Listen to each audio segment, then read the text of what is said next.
The National Basketball Association stated that they are looking into allegations made against Oklahoma City Thunder guard Josh Giddey. On November 19, 2023, Josh Giddey was accused of having an inappropriate relationship with an underage girl. By November 24th, the allegations gained so much traction that the NBA opened its own investigation. By November 29th, the Newport Beach Police Department also opened their own investigation into Josh Giddey. A few months down the road, however, the investigations were closed as the family of the girl refused to speak with law enforcement. The damage was done. Josh Giddey's entire reputation and image tanked, as he was getting booed in every single road game. Going at Gobert, who has been one of the best shot blockers in the NBA over the last half-decade or so, and Giddey able to find glass. People were calling him P. Giddey. While he claimed to be mentally tough enough to handle the animosity, his performance on the court said otherwise. Giddey had by far the worst season of his career, which culminated in an even worse playoff run, where he looked unplayable against the Dallas Mavericks as they upset the Thunder in 6 games. On top of all the drama surrounding him that year, Giddey got traded to Chicago, thus prematurely ending his tenure in OKC. Initially deemed as a great fit for the Bulls due to his natural playmaking skills, it was even better than anyone imagined. Giddey has transformed from a misfit in OKC to a superstar in the Windy City. But how? How did he do a complete 180 and turn his career around like this? What was holding him back in OKC, and did he always have this talent inside of him? 2 seconds left. Giddey for the win. Go! My God! Before we start, I'd like to give a shout out to the sponsor of this video, Arena Club. Are you a fan of trading cards? Think about the traditional process. You rip open packs, pull a few cards, then send them off for grading. It'll take weeks before you finally get them back, and only then can you sell or trade them.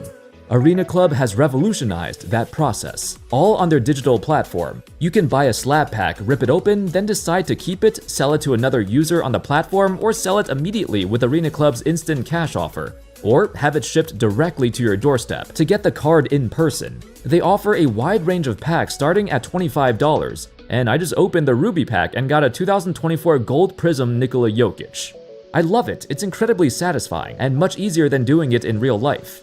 With every slab pack, there's a chance you could hit a grail that's worth over 20 times the value of the pack itself. And what I love the most is their full transparency. For every pack, you can see what cards are available, including the chance of getting a grail. There's also a digital showroom where you can see what other people have, and you can make offers on their cards or auction off your own cards too. Stay on the lookout for Arena Club's specialty drops, which happens at least 3 times a week. Right now, you can get 20% off your first slab pack or card purchase by going to arenaclub.com/hoops and use my code HOOPS at checkout. With the 6th pick, the Oklahoma City Thunder select Josh Giddey from Melbourne, Australia. When Josh Giddey got drafted with the number 6 pick, he was just 18 years old and already considered one of the most versatile, well-rounded prospects in the history of the draft combine. Standing at 6'8", Giddey is a massive point guard, with tremendous natural instincts as a pass-first player. The dude was dropping triple-doubles as a 16, 17-year-old against Australian pros. And with so many tools in his bag, the sky was the limit for this young fella. With that being said, he had his fair share of weaknesses too. In particular, a sketchy, and some would say broken jump shot, along with not being accustomed to playing in an offense where he's not the primary initiator. Little did he know, these 2 big weaknesses would be exploited on the biggest stage. Well, let's rewind a bit. Upon his arrival to OKC, he was one of a handful of players drafted with the intention of rebuilding in the post-Westbrook era. Giddey's emergence also coincided with the arrival of Shai Gilgeous-Alexander from the LA Clippers via the Paul George trade, as SGA quickly rose up the ranks into a perennial 30-point-per-game scorer and the team's de facto number 1 option. Giddey, on the other hand, his usage rate became quite inconsistent through his 3 years in OKC. You see, when you have a scorer as efficient and lethal as Shai, you want the ball in his hands all the time. Even if he's not a natural point guard like Giddey, the mere threat of Shai as a scorer opens up the floor for the rest of his team. As a result, Shai would be the one frequently bringing the ball up the court and controlling the flow of the offense, while Giddey was relegated to, standing around and watching him. For all his life, he's been the most effective when running the offense himself. That was in his scouting report, and everyone knew that. By utilizing his court vision and meticulous handles, he's an expert at finding openings to score and finding his teammates to score. Numbers here. Giddey galloping ahead. Holmgren. And That is the strength of Giddey's game, but his opportunity as the primary ball handler diminished over the years. The main culprit was the unorthodox construction of the roster. Sam Presti acquired a plethora of young guards. In fact, most of their best young players were guards, from Shea to Jalen Williams, Cason Wallace, and Aaron Wiggins and Isaiah Joe off the bench. The Thunder became a perimeter-dominant team, many of whom were skilled at creating off the dribble. They had so many ball handlers already that they had no use for Giddey, and because they were also better shooters and cutters, they played off the ball better than Giddey. With the rise of Shea into an MVP caliber player, the team needed players to complement his playstyle, and Giddey simply was not it. Of course, you can't pin the blame on OKC for, stacking a bunch of guards onto their roster. Giddey himself was apprehensive towards his changing role. The 2024 playoff series against the Mavs was the final nail in the coffin. A completely disengaged Giddey struggled to make an impact, whether it's defensively or moving off the ball or anything. It was clear he didn't bring much effort, and his skills did not align with the team's vision. These games were by far the worst performances of his life. He even lost his starting spot, and it was obvious he'd soon be gone. Giddey on the spot up. 1 month after OKC's elimination in the playoffs, Giddey was involved in the ever-so-elusive 1-for-1 trade. It was him for Alex Caruso, that's it. And now, you could safely say this was the greatest win-win trade for both teams. As a matter of fact, this was perceived to be a win-win trade immediately when it happened, because it makes total sense. The Thunder got rid of a bad fit in exchange for a defensive-minded pest who doesn't need the ball to make an impact. The Bulls added a real point guard. Giddey was the missing piece to their roster, someone who can actually run an offense, with the court vision to elevate the rest of his team. Most importantly, this is the first time in his career where he's been given the keys to the offense, and he's making the most of it. Bulls will take it. On the run. Giddey pulls up and bang, bang, bang. On October 31st, Giddey recorded a career-high performance, 32, 10, and 9, with 0 turnovers. Afterwards, the reporters were befuddled at how good he's become. How are you able to do this? How'd you go from a lost cause in OKC to a borderline superstar after a single summer? Even seasoned veterans like Nikola Vucevic has been scoring and shooting the ball better than he's ever had before.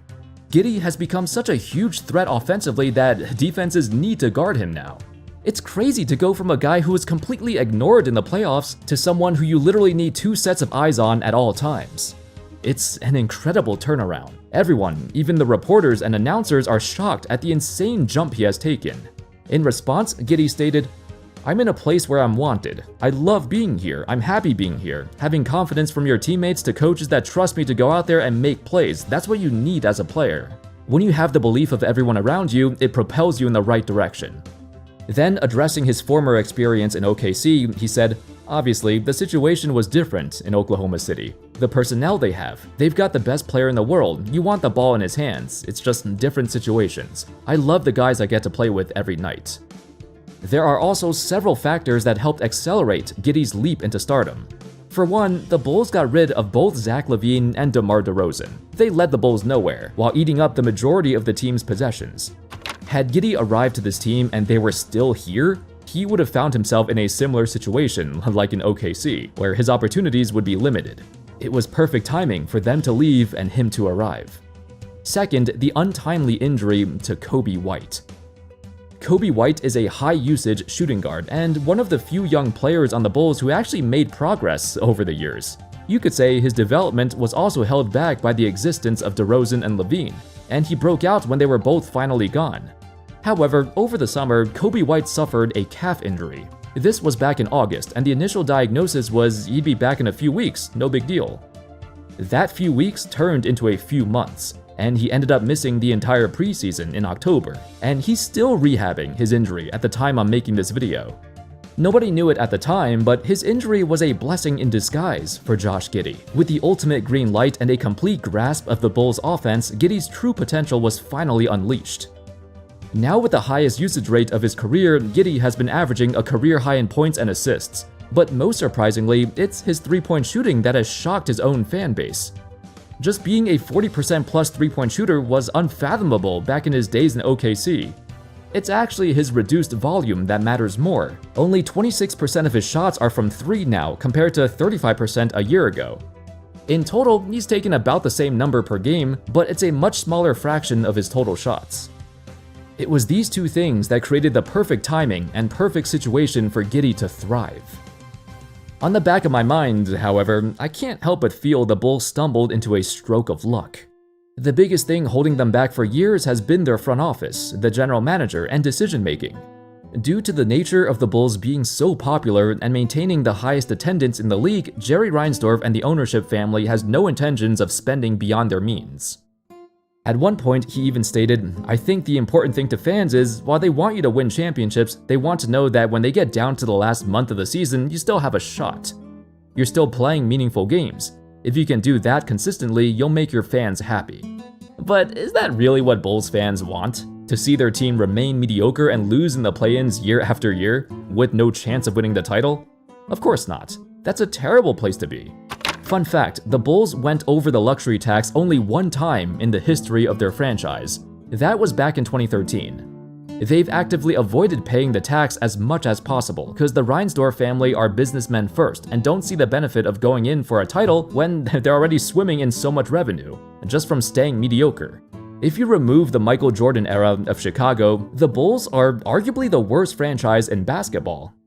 While Giddey has risen above and beyond his expectations, the team also didn't do much of anything over the 2025 offseason. Besides trading Lonzo Ball to the Cavs for Isaac Okoro, they didn't do anything else. Yet again, the fans were upset at the lack of dedication to improve the roster.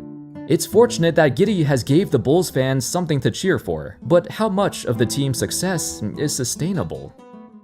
There's a reason Giddey was considered one of Australia's greatest prospects, but it's finally time when everyone realized that. It was never his lack of talent holding him back, it was the situation he got thrown into. Now, there's a lot to love about OKC. Ever since they moved to OKC, the development staff has worked wonders on their young prospects. But if there's one thing that Sam Presti is always known for, it's drafting the best player available, regardless of their fit on the roster. Whether it's a decade ago or recently, he drafted Josh Giddey because he believed he was the best player available at number 6. He never cared that there could be positional problems or too many guards on the roster, as long as they're good enough to help the team win. It's the same mindset that has led OKC to be arguably the most successful franchise ever since they moved to Oklahoma. All the stars they've drafted, all the great trades they've made, and the championship speaks for itself. But much like James Harden back in the day, Giddey needed to be traded. He needed to experience what it's like running his own team, with free reins to control the entire offense. Like James Harden's arrival to Houston, Giddey's arrival to Chicago is the best thing to ever happen for his career. As a result, he reached the next level, and the Bulls have the best start to their season in many years. This time, can they actually build on that success? Anyway, let me know your thoughts in the comment section about Josh Giddey and the new-look Chicago Bulls. How far do you see them going, and can they actually maintain this success? What do you think? Let me know in the comments. Thank you all so much for watching. I hope you all enjoyed the video, and of course, as always, I'll see you next time. Peace.